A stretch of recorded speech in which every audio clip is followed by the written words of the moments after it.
चलिए ये सब यही है। हाँ ये सब चलिए एक ये पेंसिल दिख ले रहा है। लीजिए, जो शब्दार्थ है वो समझा देती हूँ इसमें।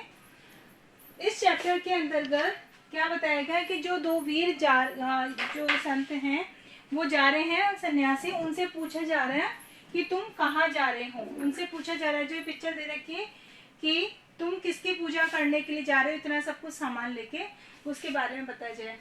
थाल सजाकर किसे पूजने चले प्रात ही मतवाले। प्रात का मतलब लिख लीजिए, प्रात का मतलब होता है सुबह। सुबह। सुबह। सुबह, ठीक है। प्रात का मतलब मैम ये शब्दार्थ में लिखा हुआ है। हाँ। थाल सजाकर किसे पूजने चले प्रात ही मतवाले। तुम इतने मतवाले होकर के, इतनी भक्ति में लीन होकर के, यानी मतवाले का मतलब होता है जो अपनी ही धुन में मस्त रहे, किसी और की परवाह ना करे। तो ऐसे अपनी ही मस्ती में मस्त होकर के तुम सुबह सुबह इस थाल को सजा करके पूजा, जैसे हम पूजा करने जाते हैं तो पूजा की थाली लेके जाते हैं ना, उसमें सारा पूजा की सामग्री लेके जाते हैं। यस तो मैम। पूछ रहे हैं कि आप यस इतने मैम। मतवाले होकर अपनी धुन में मस्त होकर यस के मैम। आप कहाँ जा रहे हो। चले प्रात ही मतलब सुबह सुबह कहाँ जा रहे हो। कहाँ चले तुम राम नाम का पीताम्बर तन पर डाले।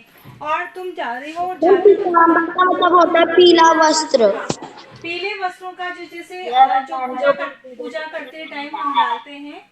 माइक एक बार वो कर लीजिए बेटा। वो पीताम्बर पहन करके, पीले वस्त्रों को धारण करके आप राम नाम, जिनके जिस पीताम्बर पे राम नाम लिखा हुआ है, ऐसे पीताम्बर को धारण करके, पीले वस्त्र को धारण करके, हाथ में पूजा की थाली लेकर के, अपनी में मस्ती में मस्त होकर के तुम सुबह सुबह कहाँ जा रहे हो, इन संतों से पूछा जा रहा है। ले मूंजी उपवित मेखला, कहाँ चले तुम दीवाने, जल से भरा कमंडल लेकर किसे चले तुम लहनाने। तुमने हाथों में जो कमंडल ले रखा है, कमंडल जिसमें पानी है, एक लोटा जिसमें हैंडल भी बना हुआ होता है, वो लेकर के जिसमें जल भरा हुआ है, तुम दीवाने होकर के कहाँ जा रहे हैं। और उन्होंने क्या क्या लिखा है। मूंजी का मतलब क्या होता है, चटाई, जिसके ऊपर बैठ करके हम पूजा करते हैं, है ना, पूजी। मूंजी का मतलब चटाई। उपवित का मतलब होता है जनेऊ, जो आपने देखा होगा पंडित पंडित लोग अपने शोल्डर पे ऐसे डाल के, व्हाइट कलर के कई सारे धागे होते हैं, वो लेकर के पूजा करते हैं। पंडितों के गले में जो होती है धागा, उसको बोलते हैं हम उपवित। और मेखला का मतलब क्या होता है, मेखला मतलब क्या होता है।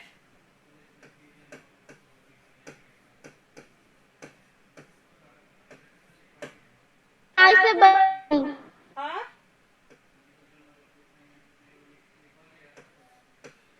क्या बोल रहे हो बेटा। धागे से बनी कर दी।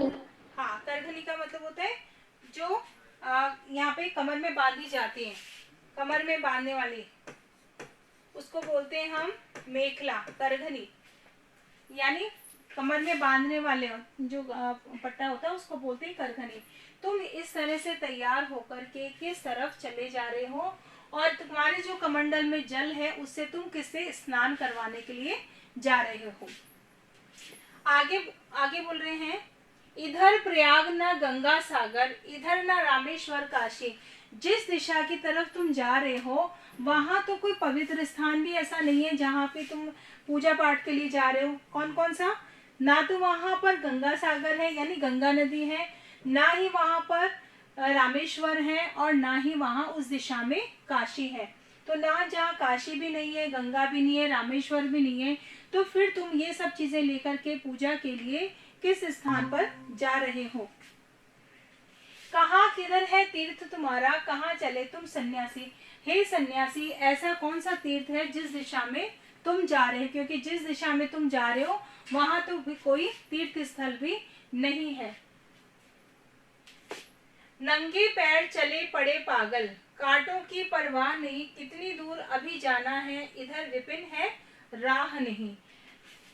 जब सन्यासी इस पूजा की थाली को सजा करके जा रहे हैं, उन्होंने पैरों में अपने कोई चप्पल यानी कोई इसी तरह की चप्पल भी नहीं पहन रखी है, और वो नंगे पैर ही चले जा रहे हैं। तो वो पूछ रहे हैं ऐसा कौन सा तीर्थ स्थान है, जबकि यहाँ पे कोई तीर्थ स्थान नहीं है, फिर भी ऐसे कौन से तीर्थ स्थान पर पूजा की थाली लेके जा रहे हो जहाँ पर तुम्हें अपने पैरों में कांटा या पत्थर या कंकड़ चुभ जाने का डर भी नहीं है। तुम्हें ये चिंता नहीं है कि मैं नंगे पैर इतनी दूर चल रहा हूँ तो कहीं मेरे पाँव में किसी तरह का कांटा या पत्थर न चुभ जाए। कितनी दूर अभी जाना है, इधर विपिन राह मैम नहीं। आपकी आवाज नहीं आ रही ढंग से। आवाज नहीं आ रही है मैम बेटा? मेरा तो सब माइक वगैरह सब एकदम क्लियर है। थोड़ा सा आ रही है। आप अपनी थोड़ी जगह जगह चेंज कर लीजिए बेटा, आपके वहाँ पे नेटवर्क की प्रॉब्लम यस मैम, मैं बाहर हूँ लास्ट। ओके, आगे देखिए। कितनी दूर अभी जाना है, तुम इस वेश में जो जा रहे हो, नंगे पैर चले जा रहे हो, तुम्हें इस नंगे पैर इस तरह से कितनी दूर जाना है, क्या तुम्हें पता है? और लेकिन जिस राह पर, जिस रास्ते पर जा रहे हो, इधर विपिन, विपिन का मतलब होता है जंगल है। जंगल है तो यानी कि वहां पे सिर्फ उबड़ खाबड़ रास्ते होंगे, कांटे ही कांटे होंगे। ऐसे कौन से रास्ते पर तुम चले जा रहे हो? समझ? विपिन का मतलब होता है जंगल, लिख लीजिए। आगे देखिए, मुझे न जाना गंगा सागर। अब जब उससे ये बात कौन पूछ रहा है? जिसने ये कविता लिखी है वो पूछ रहे हैं कवि। लेकिन इस बात का जवाब सन्यासी लोग किस तरह से दे रहे हैं? सन्यासी ने क्या कहा? मुझे न जाना गंगा सागर, मुझे न रामेश्वर काशी। क्योंकि हम जिस दिशा में जा रहे हैं हमें मालूम है कि ना तो वहाँ पे गंगा सागर है, ना रामेश्वर है, ना काशी, हमें मालूम है। लेकिन हमें वहाँ जाना भी नहीं है, हमने वो राह पकड़ी नहीं है वहां जाने की। तीर्थ राज चित्तौड़ देखने को मेरी अखियां हैं प्यासी, कि मेरी जो आंखें हैं वो, उनको किसकी, कौन सी जगह की प्यास है? मेरी आंखों को तीर्थ राज चित्तौड़ की प्यास है। चित्तौड़ हमें, मतलब हम कहाँ जा रहे हैं? तीर्थ राज चित्तौड़ जा रहे हैं। और मेरे नेत्र भी वही सब देखना चाहते हैं। आंखें प्यासी मतलब मेरी नेत्रों की इच्छा है, मेरी नेत्र उसी के दर्शन करना चाहते हैं। अपने अंचल स्वतंत्र दुर्ग पर सुनकर वैरी की बोली। अपने अचल, अचल यानी, अचल का मतलब क्या होता है? जो चलायमान ना हो, एक जगह स्थित रहने वाला। और जो चित्तौड़ का जो दुर्ग है उसके बारे में बताया गया है। अचल यानी जिसको हिलाया नहीं जा सकता, जिसको धक्का मतलब सरकाया ना जा सकता, ऐसा दुर्ग। कौन सा? चित्तौड़ का जो दुर्ग है, जो चित्तौड़ का किला है। अपने अचल स्वतंत्र दुर्ग पर सुनकर बैरी की बोली। बैरी का मतलब होता है शत्रु, दुश्मन। अपने दुश्मन की मतलब अपने दुर्ग पर, यानी कि ऐसे इसको समझो कि आपका घर है, आप अपने घर में रह रहे हो, आराम से रह रहे हो, लेकिन कोई दुश्मन आकर आपके बाहर आपको ललकारता है, चलो तुम निकलो यहाँ से, इस घर से निकलो, तो आपके अंदर क्या आ जाएगा? आप क्या निकल जाओगे क्या? नहीं, हमें बहुत जोश उत्पन्न होगा, हमें गुस्सा आएगा उसको लड़ने के लिए। अगर किसी दुश्मन की हम आवाज सुनेंगे और हमें कोई घर से बाहर निकालने के लिए कहेगा तो हम बाहर ना निकल से उससे मुकाबला करेंगे।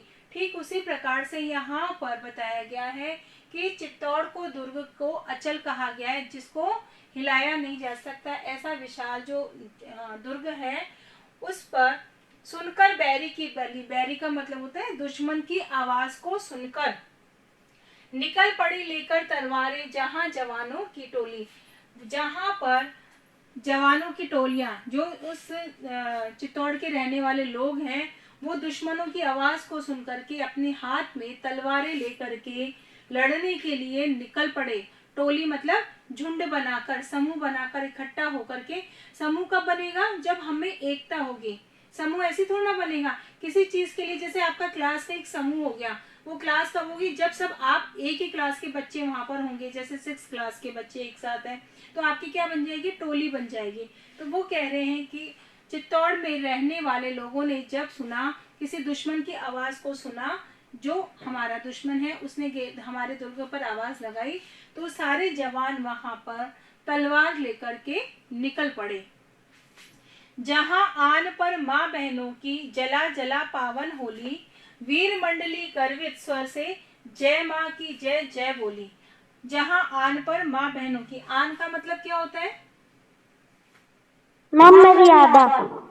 जो अपनी मान मर्यादा यानी इज्जत, अपनी इज्जत, अपने देश की इज्जत, अपने देश का नाम, अपने परिवार का नाम, है ना, अपने समाज पर किसी तरह का आरोप प्रत्यारोप ना आने दें। यानी आपका जैसे मान लो घर है, घर के लिए अगर आपके आपके लिए, आपके मम्मी पापा के लिए, किसी बच्चे के लिए कुछ बोलेंगे तो सामने वाला आप लड़ सकते हो।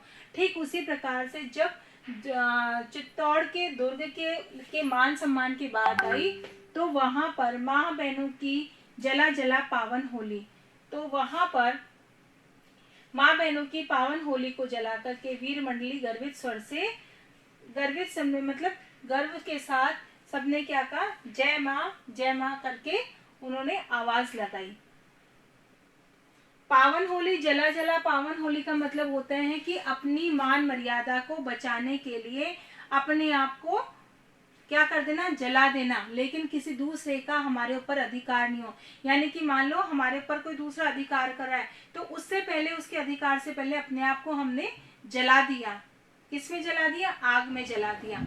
अब यहाँ पर आग में जलाने का मतलब क्या होता है कि जब रानी पद्मिनी के ऊपर आक्रमण हुआ और आक्रमण से बचने के लिए उसने जो अलाउद्दीन ने षड्यंत्र रचा, तो जितने भी उस महल के जो पुरुष थे वो सब युद्ध के लिए निकल गए और पीछे से उसने उस पर महल पर आक्रमण कर दिया। तो उस समय महल में सारी स्त्रियां ही स्त्रियां थी। तो उसने सोचा कि वो जो राजा है, मुगल शासक है, वो हमारे ऊपर आक्रमण करेगा या हमको अपने साथ ले जाएगा। तो उसने कहा कि, स्त्री ने कहा कि मेरे को कोई दूसरी व्यक्ति कोई छुए उससे पहले उन्होंने क्या कहा, जौहर व्रत कर लिया। जौहर व्रत समझ में होता है कि अपने आप को उसी महल में, अगर आप चित्तौड़ जाएंगे तो चित्तौड़ में एक जगह है जहां पर रानी पद्मिनी ने और उसके साथ में जितनी भी दासियां था उन सबने जौहर व्रत किया था।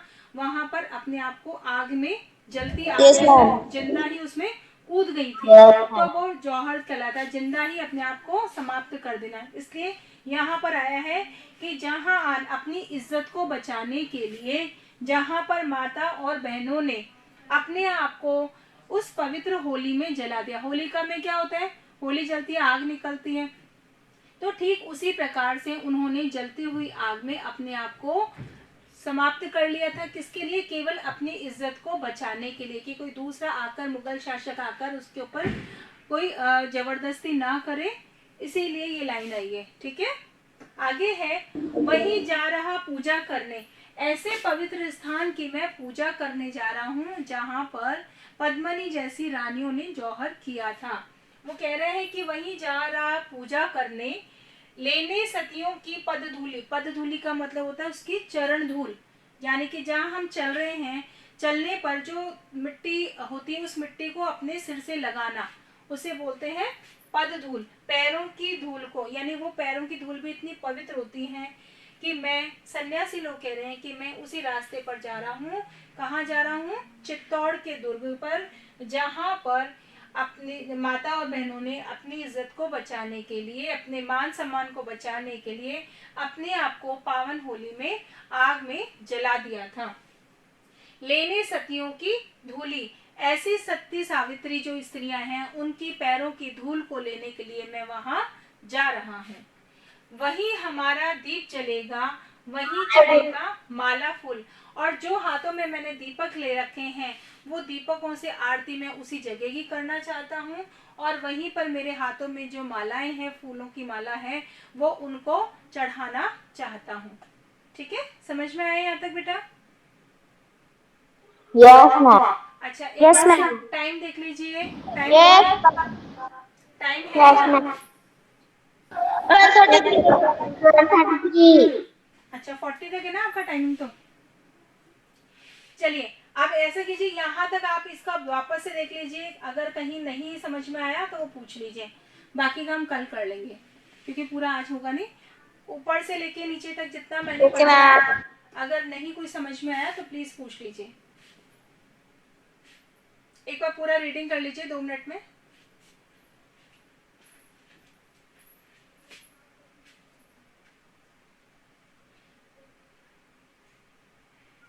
मैम ये जोहार का मतलब क्या होता है?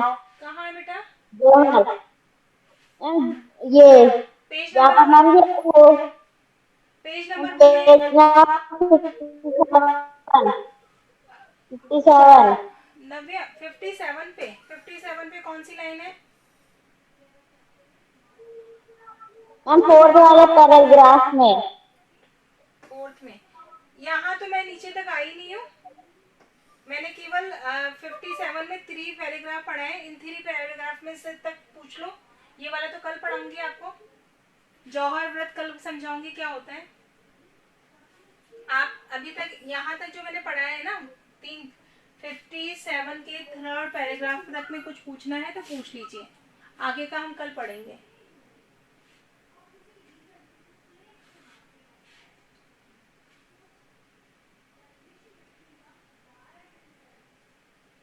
नो मैम, कुछ डाउट नहीं है। डाउट है? नहीं है?